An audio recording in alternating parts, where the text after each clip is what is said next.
My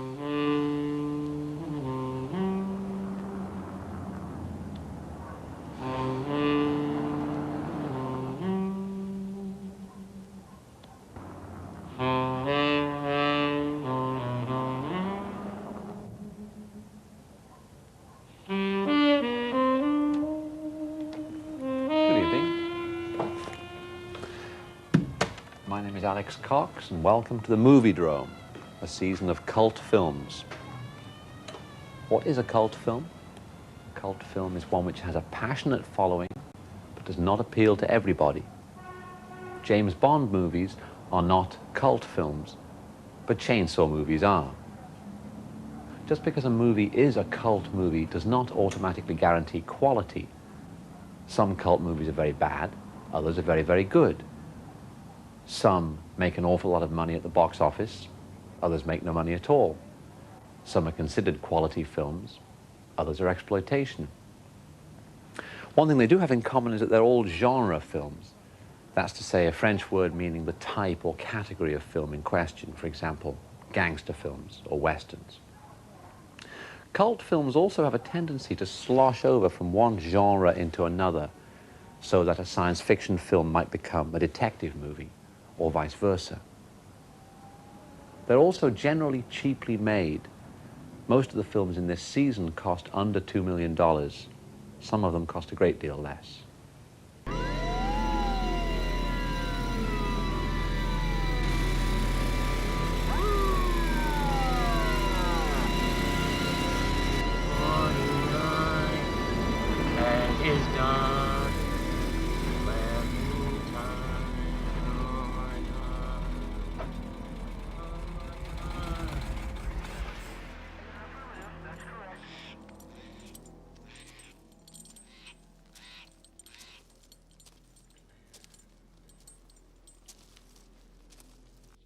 What you got in the trunk?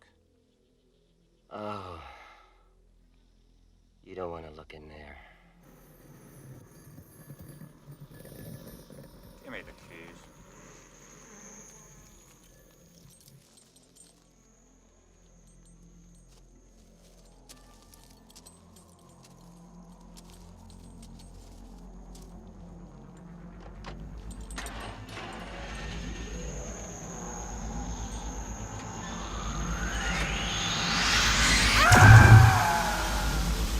Tense situations, kids. Get into 5 or 6 of them a day don't mean shit anymore. I mean, I've seen men stabbed. Didn't mean shit. You know, I've seen guns too. They don't mean shit. But that's when you gotta watch yourself. Here, I'll handle it, pal. Try to settle down. Okay. Have a nice day. Or night. Night, day, doesn't mean shit.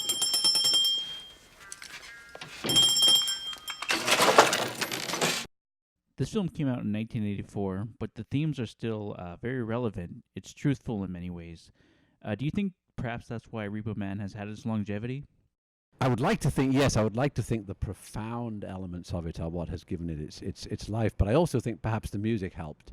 Oh, you yes. know, Yes, the music has a great soundtrack. Yeah. Black Flag, Suicidal Yeah. Tendencies, The Plugs. It was very influenced by music because I was going to see all those shows in Los Angeles in the early 80s and the late 70s, and so I was very into that scene, the hardcore music scene in LA, and also the wider punk scene as well, and so that definitely had an impact on the script.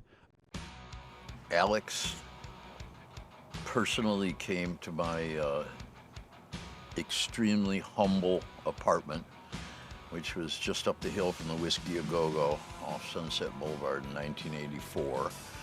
He was as large as the roof of the room, this very large young British guy with not particularly great British manners or anything. And he explained to me about the film he was making, and he said, I want you to do a song for me. Do what you want. Debbie, watch this.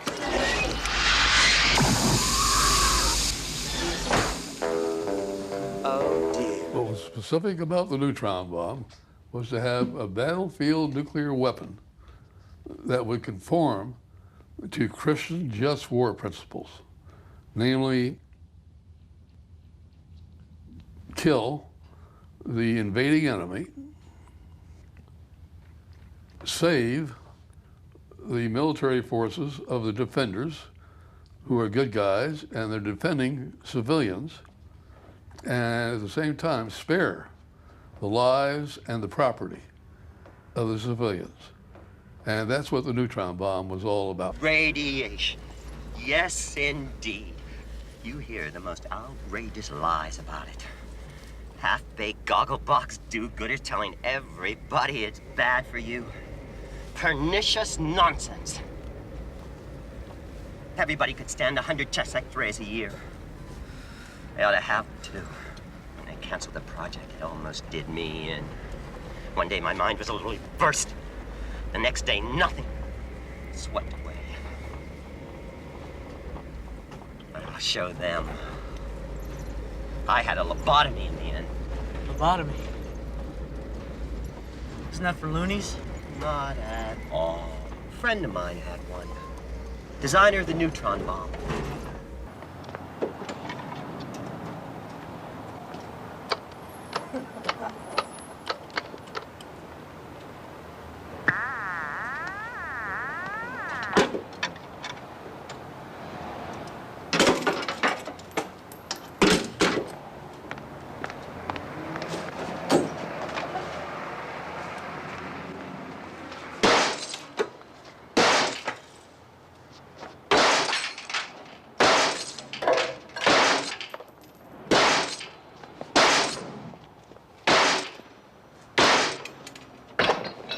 The same Harry Dean.